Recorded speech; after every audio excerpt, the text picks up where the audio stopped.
losing it all.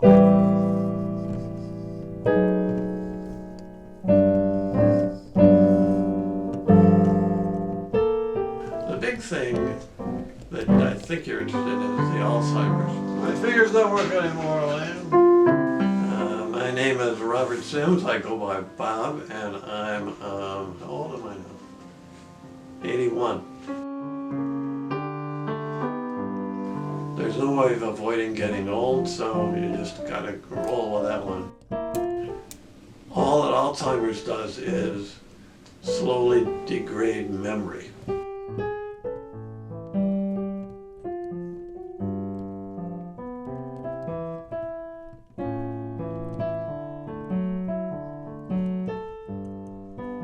We've had a wonderful marriage and a wonderful life, and he's had a wonderful life, and he's appreciative of everything I do. So in some ways, it's made our marriage better.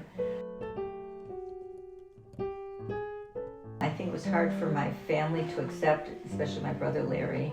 He kept saying, no, it's not Alzheimer's. You know, he was more in denial. Megan and I knew it was. My name is Megan. He's my dad, and I'm a dance wellness facilitator. I feel like time is precious with him, and that I just want us to have as many good moments together as possible.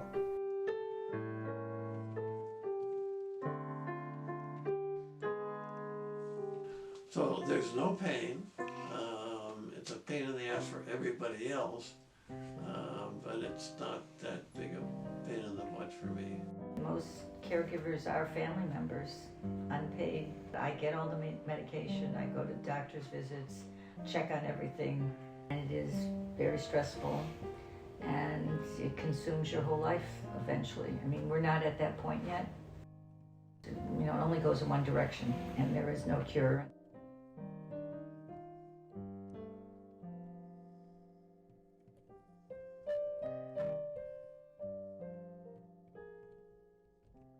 What is disappearing is the ability to put in new memories. Oh, there's a ton of old memories that are still all in there.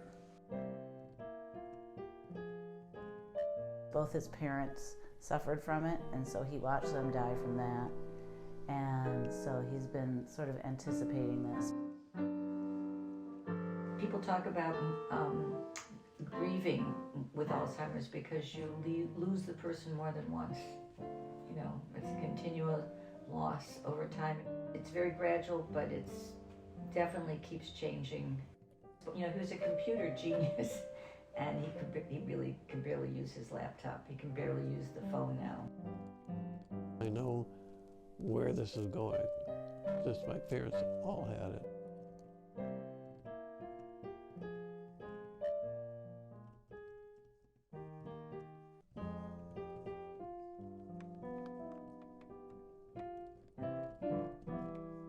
I think the arts are a basic human survival skill.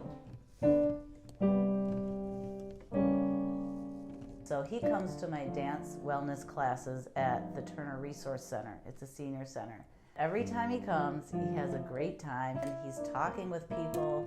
And I think even just the blood flowing in through your brain and everything is helpful, but also the joy, the connection to music, the connection to his body, the connection to other people. And I think it's based on very primal things like the sound of a mother's voice, a heartbeat, those things that are in the rhythm of music. They're very hardwired into us. And when you're sick and ill and stressed, the art does its job. It's something they really need to anchor themselves and to stay present. One beautiful thing that happens is every time he sees me, he tells me, "I'm so glad you're my daughter." And he forgets that he tells me that, so he tells me again. And so I really know it's true because he keeps repeating it. And I think that, and I tell him, you know, things along the same sentiment. And so we have all this time where we're telling each other things that I think some people never get the chance to say.